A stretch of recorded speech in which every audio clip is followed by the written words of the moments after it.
सीकर के नजदीक बसे गांव रेवासा का नाम जहन में आते ही प्राकृतिक स्थल की अनुभूति होने लगती थी। मन मनोरम दृश्य देखकर गदगद हो उठता था। एक ऐसा गांव जहां की रेवासा झील यहाँ की सुंदरता में चार चांद लगाती थी, लेकिन प्रकृति की एक करवट ने यहाँ के नजारे ही बदल दिए। 1984 और 1996 में जिले में जमकर बरसात हुई थी और इसी दौरान बाढ़ के जैसे हालात भी उत्पन्न हो गए थे। तब रेवासा की झील लगभग 12 से 15 किलोमीटर के क्षेत्र में पानी से लबालब भर गई थी। इस बाढ़ से इस सूखी झील में नमक उत्पादन के करीब 50 प्लांट्स भी तबाह हो गए। तो नमक उत्पादन कर रहे उद्यमियों को भारी नुकसान हुआ था, लेकिन इस बात की भी खुशी थी कि रेवासा झील में पानी भरने से आसपास के 25 गांवों का जलस्तर भी एकदम से ऊपर उठ गया था। पानी से भरी हुई इस झील में बदले हालात के बाद नमक की जगह मछली पालन उद्योग ने ले लिया। इस झील का क्षेत्र रेवासा, जीण माता, कोछोर और चियाला गांव की सीमा में लगता था। फिर यहाँ पर हालत करवट लेते हुए नजर आए। कुओं से पानी के अत्यधिक दोहन और नदियों से पानी नहीं आने से रेवासा की ये झील फिर सूखने लगी और आज इस कगार पर पहुंच चुकी है कि इस झील में पशु पक्षी भी पानी पीने को तरसते हैं। बांधों ने ऐसे हालात बना दिए कि नदियों का पानी यहाँ तक नहीं पहुँच पा रहा और हालात यही रहे तो झील अपना दम तोड़ देगी और अपनी पहचान खो देगी। 16-17 साल से ये पानी नहीं भर रहा है। इस वजह से आसपास के कुओं और ट्यूबवेल में पानी की कमी है।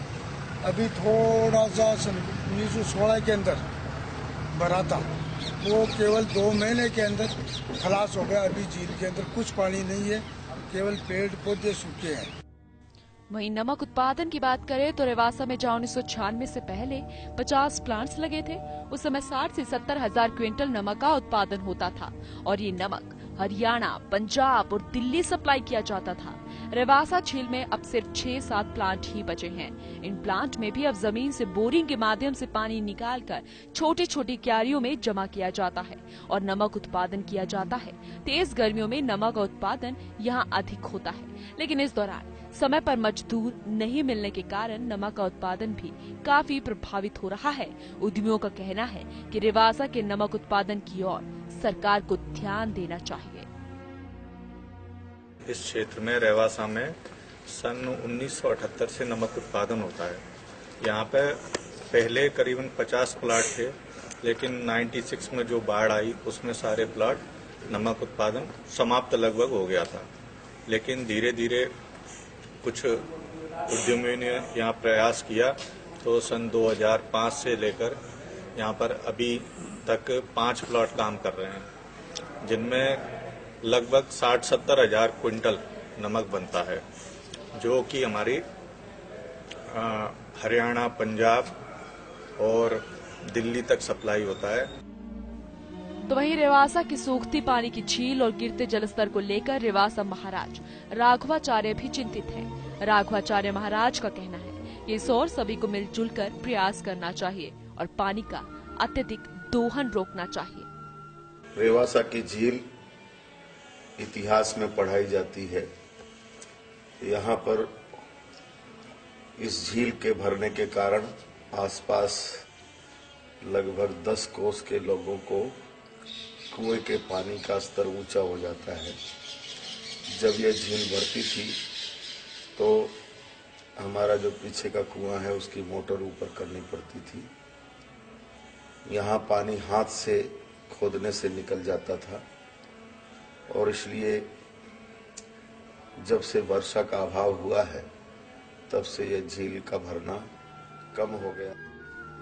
रेवासा झील की हालत को देख अंदाजा लगाया जा सकता है कि इस झील ने बदलाव के कितने दंश झेले हैं। झील तो लोगों के लिए जीवनदायिनी थी, झील जो लोगों को रोजगार देती थी और झील जो लोगों के सुकून की जगह थी, वो आज अस्तित्व की लड़ाई लड़ रही है। जरूरत है प्रशासन के जागने की, जिम्मेदारों के जागने की, जिसमें झील बच सके और उस पर निर्भर लोगों की उम्मीदें भी।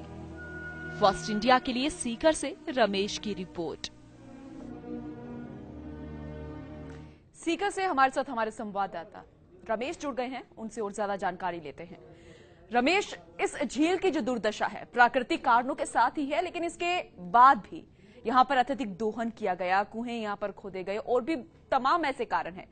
यहाँ पर कुछ लोग बेरोजगार तो हुए ही, साथ ही यहाँ पर जो प्राकृतिक दृश्य था वो भी कहीं पर खो गया है। लेकिन अगर अब बारिश होती है, फिर से वो वाला दृश्य यहाँ पर बनता है, उसके बाद इस तरीके के कारण ना बने, इस तरीके का दोहन यहाँ पर ना हो, उसे लेकर यहाँ पर कौन कौन गंभीर होता हुआ नजर आ रहा है? बिल्कुल, निश्चित रूप से पूनम बताना चाहूंगा कि रवासा की जो झील थी वो सीकर जिले की एक बड़ी झील थी। उसके साथ ही यहाँ काफी लोगों को रोजगार मिला हुआ था, नमक उद्योग यहाँ चलते थे। लेकिन सबसे बड़ी जो दुर्दशा हुई उसका मुख्य कारण रहा कि यहाँ बांध बनना और अतिक्रमण होना, ये मुख्य बात हुई। एक वो वक्त और एक जमाना था जहाँ यहाँ 15 से 20 फीट पानी निकल जाता था, पानी की प्रचुर मात्रा थी। और आज हालात ये है कि पीने के लिए पानी नहीं है, पशुओं को भी पानी के लिए तरसना पड़ रहा है। तो कहीं न कहीं प्रशासनिक कारण तो रहे